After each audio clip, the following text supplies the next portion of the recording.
사사기 완전 해석 반복되는 타락과 구원. 왕이 없던 시대. 안녕하세요, 여러분. 오늘은 성경에서 가장 어둡고 폭력적인 책 중 하나인 사사기를 함께 공부하려고 합니다. 사사기. 히브리어로 쇼프팀, 즉 재판관들 또는 통치자들을 의미합니다. 영어로는 judges입니다. 사사는 왕이 없던 시대에 이스라엘을 다스리고 구원한 지도자들입니다. 이 책은 여호수아서가 끝난 직후부터 시작됩니다. 여호수아가 죽었습니다. 그 세대의 사람도 다 그 조상들에게로 돌아갔고, 그 후에 일어난 다른 세대는 여호와를 알지 못하며 210, 불과 한 세대 만에 영적 암흑기가 시작됩니다. 사사기는 총 21장으로 이루어져 있고 크게 세 부분으로 나눌 수 있습니다. 1에 3, 6장은 서론입니다. 가나안 정복이 미완성되었고 이스라엘이 타락하는 원인을 설명합니다. 3, 7에 1, 6장은 본론입니다. 12명의 사사들이 등장합니다. 6명의 주요 사사 온니엘, 에훗, 드보라, 기드온, 입다, 삼손과 6명의 소사사들입니다. 1, 7에 2, 1장은 부록입니다. 사사 시대가 얼마나 타락했는지 보여주는 두 가지 끔찍한 사건을 기록합니다. 이 책의 저자는 확실하지 않습니다. 전통적으로 사무엘로 추정됩니다. 기록 시기는 왕국 시대 초기, 대략 기원전 1050에 1000년경입니다. 사사기의 가장 유명한 구절은 마지막 절입니다. 그때에 이스라엘의 왕이 없으므로 사람이 각기 자기의 소견에 옳은 대로 행하였더라. 2125점. 이 구절이 4번 반복됩니다. 176, 181, 191, 2125점. 이것이 사사기의 주제입니다. 사사기에서 우리는 세 가지 패턴을 발견하게 됩니다. 첫째, 반복되는 사이클입니다. 이스라엘이 죄를 짓고 하나님이 원수의 손에 넘기시고, 이스라엘이 부르짖고 하나님이 사사를 보내 구원하시고 평화가 오고 다시 타락합니다. 이 사이클이 7번 반복됩니다. 둘째, 점점 악화되는 상황입니다. 사사들도 세대가 갈수록 더 결함이 많아집니다. 온니엘은 모범적이지만 삼손은 여색에 빠진 무사입니다. 백성들도 더 악해집니다. 셋째, 완벽한 왕이 필요성입니다. 인간 지도자들은 모두 실패합니다. 우리는 더 나은 왕이 필요합니다. 사사기는 신약의 히브리서 11장과 연결됩니다.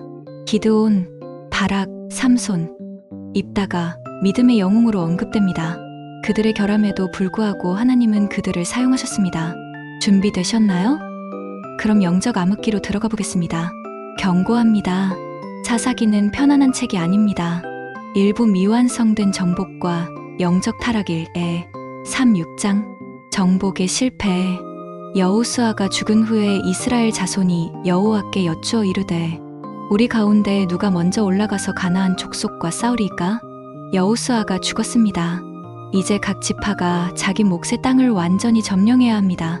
유다 지파가 먼저 올라갑니다. 시므온과 함께 싸워 가나안 사람들을 물리칩니다. 아돈이 베색을 잡습니다. 그의 엄지손가락과 엄지발가락을 자릅니다. 잔인하지만 그도 70명의 왕에게 똑같이 했습니다. 뿌린 대로 거둡니다. 갈렙이 드비를 공격합니다. 그의 조카 온니엘이 드비를 점령하고 갈렙의 딸 악사와 결혼합니다. 훗날 이 온니엘이 첫 번째 사사가 됩니다. 하지만 문제가 시작됩니다. 유다가 산지를 점령하였으나 골짜기의 주민들은 철병거가 있으므로 그들을 쫓아내지 못하였으며 119. 베냐민 자손은 예루살렘에 사는 여부스 족속을 쫓아내지 못하였으므로 121. 므낫세가 그 족속을 다 쫓아내지 못함에 127. 에브라임이 게셀에 거주하는 가나안 족속을 쫓아내지 못하였으므로 129. 스불론은 쫓아내지 아니하였으므로 130.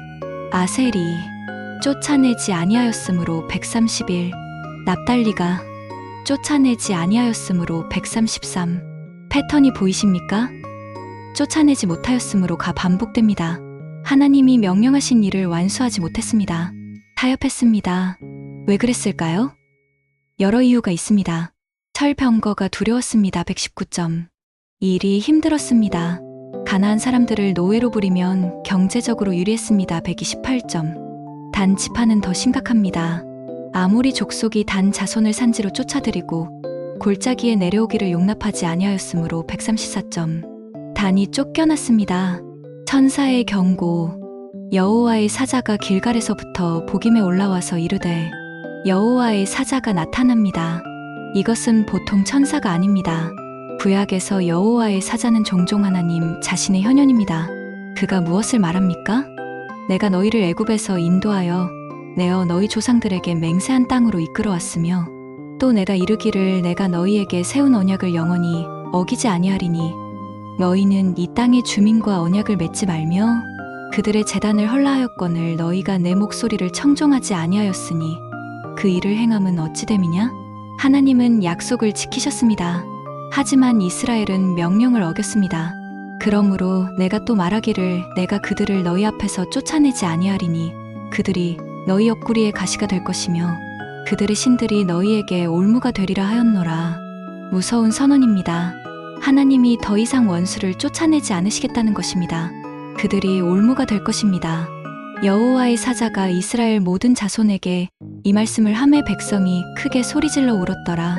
백성이 웁니다. 그래서 그곳 이름이 보김, 즉 우는 자가 되었습니다.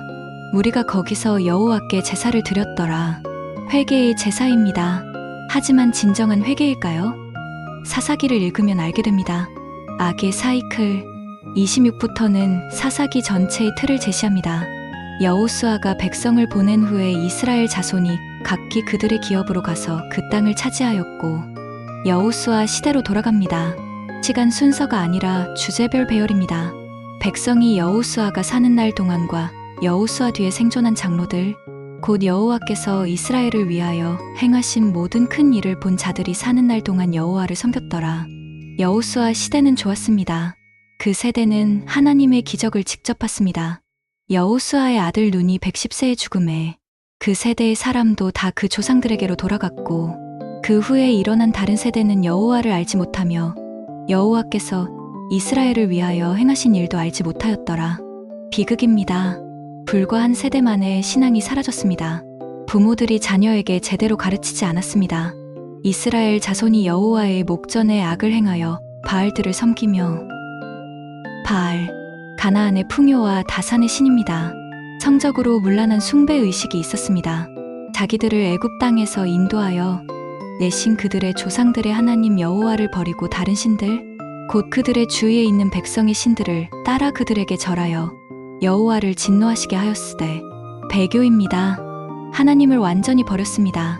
여호와께서 이스라엘에게 진노하사 노력하는 자의 손에 넘겨 주사 그들이 노략을 당하게 하시며 또 주위에 있는 모든 적국의 손에 파심해 그들이 다시는 적국을 대적하여 설 수 없었으니 심판입니다. 하나님이 그들을 원수의 손에 넘기십니다. 그들이 어디를 가든지 여호와의 손이 그들에게 재앙을 내리심에 곧 여호와께서 말씀하신 것과 같고 여호와께서 그들에게 맹세하신 것과 같아서 그들의 괴로움이 심하였더라. 완전한 패배입니다. 여기서 반전이 일어납니다. 여호와께서 사사들을 세우사 노략자의 손에서 그들을 건져내게 하셨으나 하나님의 긍휼입니다. 백성이 회개하지 않았는데도 하나님이 먼저 구원자를 보내십니다. 그들이 그 사사들에게도 순종하지 아니하고 다른 신들을 따라가서 음행하며 그들에게 절하고 하지만 백성은 변하지 않습니다. 사사가 죽은 후에는 그들이 돌이켜 그들의 조상들보다 더욱 타락하여 다른 신들을 따라 섬기며 그들에게 절하고 그들의 행위와 완악한 길을 그치지 아니하였으므로 사이클이 반복됩니다. 사사가 살아있을 때는 평화가 있지만 사사가 죽으면 다시 타락합니다. 3일에 6은 하나님이 가나안 족속을 남겨두신 이유를 설명합니다. 여호와께서 가나안의 모든 전쟁을 알지 못한 이스라엘을 시험하려 하시며 이스라엘 자손의 세대 중에 아직 전쟁을 알지 못하는 자들에게 그것을 가르쳐 알게 하려 하사 남겨 두신 이방 족속은 두 가지 이유입니다. 첫째, 전쟁을 가르치기 위해. 둘째, 순종을 시험하기 위해. 이스라엘 자손이 가나안 족속과 헷 족속과 아모리 족속과 브리스 족속과 히윗 족속과 여부스 족속 사이에 거주하여 그들의 딸들을 맞이하여 아내로 삼으며 자기 딸들을 그들의 아들들에게 주고 또 그들의 신들을 섬겼더라. 이스라엘이 동화되었습니다. 혼인 동맹을 맺고 우상을 섬겼습니다. 완전한 실패입니다. 2부 6명의 주요 사사. 이제 본격적으로 사사들의 이야기가 시작됩니다. 12명의 사사가 있지만 6명이 주요 사사입니다. 1점 온니엘 모범적 사사. 이스라엘 자손이 여호와의 목전에 악을 행하여 자기들의 하나님 여호와를 잊어버리고 바알들과 아세라들을 섬긴 자. 첫 번째 사이클입니다. 타락했습니다. 여호와께서 이스라엘에게 진노하사 그들을 메소보다미아 왕 구산 리사다임의 손에 파셨으므로 이스라엘 자손이 구산 리사다임을 8년 동안 섬겼더니 8년간 압제 메소포타미아, 즉 현재 이라크 지역의 왕입니다. 멀리서 온 압제자입니다. 이스라엘 자손이 여호와께 부르짖음에 여호와께서 이스라엘 자손을 위하여 한 구원자를 세워 그들을 구원하게 하시니 곧 갈렙의 아우 그나스의 아들 온니엘이라. 온니엘, 한 장에서 본 그 사람입니다. 갈렙의 조카입니다. 여호와의 영이 그에게 임하셨으므로 그가 이스라엘 사사가 되어 나가서 싸울 때에 여호와께서 메소보다미아 왕 구산 리사다임을 그의 손에 넘겨주심에 온니엘의 손이 구산 리사다임을 이기니라. 여호와의 영이 임했습니다. 이것이 사사들의 특징입니다. 초자연적 능력을 받습니다. 그 땅이 40년 동안 평온하다가 그나스의 아들 온니엘이 죽었더라. 40년 평화. 온니엘은 모범적 사사입니다. 그에 대한 부정적 기록이 없습니다. 2점 에훗 왼손잡이 암살자. 이스라엘 자손이 또 여호와의 목전에 악을 행하니라. 두 번째 사이클. 다시 타락했습니다.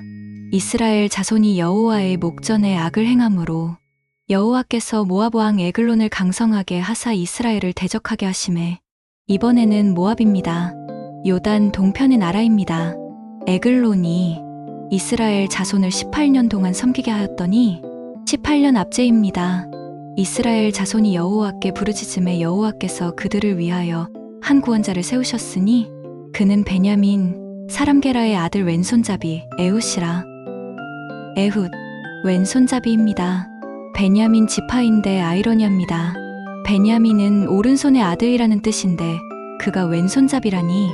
이스라엘 자손이 그를 통하여 모압 왕 에글론에게 조공을 바칠 때에 에훗이 조공 사절단의 일원으로 갑니다.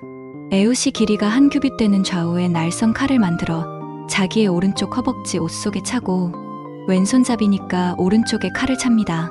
보통 사람은 왼쪽에 차니까 경비병이 확인하지 않을 것입니다. 모압 왕 에글론에게 조공을 바쳤는데 에글론은 매우 비만한 사람이었더라. 에글론이 매우 뚱뚱합니다. 이 세부사항이 중요합니다. 조공을 바친 후 에훗이 돌아갔다가 다시 옵니다. 에훗이 이르되 왕이여 내가 은밀한 일을 왕에게 아뢰려 하나이다. 왕이 모든 신하를 물립니다. 둘만 남습니다.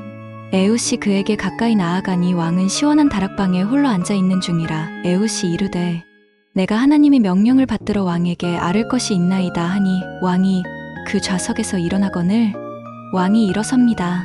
지금입니다.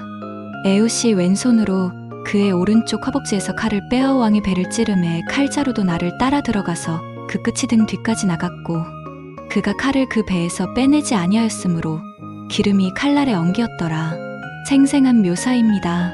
칼이 완전히 들어가 자루까지 사라졌습니다. 에글론이 너무 뚱뚱해서 살이 칼을 덮었습니다. 에훗이 문을 잠그고 도망갑니다. 에훗이 나간 후에 왕이 신하들이 와서 다락문들이 잠겼음을 보고 이르되 왕이 분명히 다락방에서 발을 가리는도다 하고 발을 가리다는 화장실 가는 것을 완곡하게 표현한 것입니다. 신하들이 왕이 화장실에 있다고 생각했습니다. 그들이 오래 기다려도 왕이 다락문들을 열지 아니하는지라 열쇠를 가져다가 열었더니 자기들의 주가 죽어 땅에 엎드러졌더라. 왕이 죽어 있습니다. 그들이 지체하는 동안에 에훗이 피하여 돌뜨는 곳을 지나 스이라로 도망하니라. 에훗이 이미 도망갔습니다. 그가 나팔을 불어 이스라엘을 모읍니다. 그가 그들을 거느리고 내려가서 모압 사람이 요단강을 건너는 나루를 장악하여 한 사람도 건너지 못하게 하였고 그때에 모압 사람 10,000명가량을 죽였는데 대승리입니다. 그날에 모압 사람이 이스라엘의 수하에 항복하였고 그 땅이 80년 동안 평온하였더라. 80년 평화. 에훗의 성공적 임무였습니다. 3점 드보라와 바락 여선지자와 용감하지 못한 장군. 에훗이 죽은 후에 이스라엘 자손이 또 여호와의 목전에 악을 행하매 세 번째 사이클입니다. 여호와께서 그들을 하솔에서 다스리는 가나안 왕 야빈의 손에 파셨는데 그 군대 장관은 하루셋 하고임에 거주하는 시스라요. 이번에는 북쪽의 가나안 왕 야빈입니다. 야빈 왕이 철, 병거 900대를 가지고 20년 동안 이스라엘 자손을 심히 학대한 고로 이스라엘 자손이 여호와께 부르짖었더라. 900대의 철, 병거, 엄청난 군사력입니다. 20년간 압제당했습니다. 그때 라피도스의 아내 여선지자 드보라가 이스라엘을 다스렸는데, 드보라, 유일한 여성 사사입니다. 그녀는 선지자이기도 합니다. 드보라는 에브라임 산지 라마와 베델 사이 드보라의 종려나무 아래에 거주하였고, 이스라엘 자손은 그에게 나아가 재판을 받더라. 그녀가 이스라엘의 재판관 역할을 합니다. 드보라가 사람을 보내어 아비노함의 아들 바락을 납달리 게데스에서 불러다가 그에게 이르되, 이스라엘의 하나님 여호와께서 이같이 명령하지 아니하셨느냐? 드보라가 바락을 부릅니다. 그는 군사 지도자입니다. 이르시기를 너는 납달리 자손과 스불론 자손만 명을 거느리고 다볼산으로 가라. 내가 야빈의 군대 장관 시스라와 그의 병거들과 그의 무리를 기손 강으로 이끌어 내게 이르게 하고 그를 내 손에 넘겨주리라 하셨느니라. 하나님의 명령입니다. 승리를 약속하셨습니다. 바락의 반응이 놀랍습니다.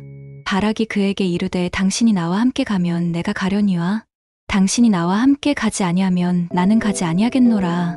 바락이 겁먹었습니다. 드보라 없이는 가지 않겠다고 합니다. 드보라가 이르되 내가 반드시 너와 함께 가리라. 그러나 내가 이번에 가는 길에서는 영광을 얻지 못하리니 이는 여호와께서 시스라를 여인의 손에 넘겨주실 것임이니라. 예언입니다. 바락이 영광을 얻지 못할 것입니다. 여인이 시스라를 죽일 것입니다. 드보라가 바락과 함께 갑니다. 바락이 1만 명을 모읍니다. 시스라가 소식을 듣고 900대 철 병거와 군대를 모아 기손강으로 나옵니다. 드보라가 바락에게 이르되 일어나라. 이는 여호와께서 시스라를 내 손에 넘겨주신 날이라. 여호와께서 너보다 앞서 나가지 아니하시느냐. 드보라가 신호를 줍니다. 이에 바락이 1만 명을 거느리고 다볼산에서 내려가니 여호와께서 바락 앞에서 칼날로 시스라와 그의 모든 병거와 그의 온 군대를 쳐서 패하게 하심에 하나님이 싸우십니다. 5장 4에 5절에 보면 하나님이 하늘에서 비를 내리셨습니다. 기손강이 범람했습니다. 철 병거가 진흙탕에 빠졌습니다. 시스라가 병거에서 내려 걸어서 도망하였으나 시스라가 도망칩니다. 바락이 그 병거들과 군대를 추격하여 하루셋 하고임에 이르니 시스라의 온 군대가 칼날에 엎드러졌고 한 사람도 남지 아니하였더라. 전멸입니다. 하지만 시스라는 살아 있습니다. 시스라가 걸어서 도망하여 겐 사람 헤벨의 아내 야엘의 장막에 이르렀으니 야엘, 겐 사람입니다. 겐은 이스라엘과 평화 관계입니다. 야엘이 나와서 시스라를 영접하며 그에게 이르되 내 주여 들어오소서. 내게로 들어오시고 두려워하지 마소서. 야엘이 환영합니다. 시스라가 안심합니다. 그가 그의 장막에 들어가매 야엘이 이불로 그를 덮으니 시스라가 그에게 이르되 청하건대 내게 물을 조금 마시게 하라. 내가 목이 마르도다. 시스라가 물을 달라고 합니다. 야엘이 젖부대를 열어 그에게 마시게 하고 그를 덮음에 우유를 줍니다. 우유는 졸음을 유발합니다. 시스라가 또 그에게 이르되 장막문에 섰다가 만일 사람이 와서 내게 묻기를 여기 어떤 사람이 있느냐 하거든 너는 없다 하라. 시스라가 안심하고 잠듭니다. 그가 피곤하여 깊이 잠들매 헤벨의 아내 야엘이 장막 말뚝을 가지고 손에 방망이를 들고 그에게로 가만히 가서 말뚝을 그의 관자놀이에 박으니 말뚝이 꿰뚫고 땅에 박힘에 시스라가 기절하여 죽으니라. 충격적 장면입니다. 야엘이 장막 말뚝으로 시스라의 머리를 땅에 박아버립니다. 바락이 시스라를 추적할 때에 야엘이 나가서 그를 영접하며 그에게 이르되 오라. 내가 찾는 사람을 내게 보이리라 하매 바락이 그에게 들어가 보니 시스라가 죽어 누웠고 말뚝은 그의 관자놀이에 박혔더라. 바락이 도착했을 때는 이미 끝났습니다. 드보라의 예언이 성취되었습니다. 여인이 시스라를 죽였습니다. 5장은 드보라와 바락의 승리의 노래입니다. 매우 아름다운 히브리 시입니다. 땅이 40년 동안 평온하였더라. 530일 40년 평화입니다. 여기까지가 사사기 1부였습니다. 2부로 찾아뵙겠습니다. 내용이 좋았다면 구독과 좋아요 부탁드려요.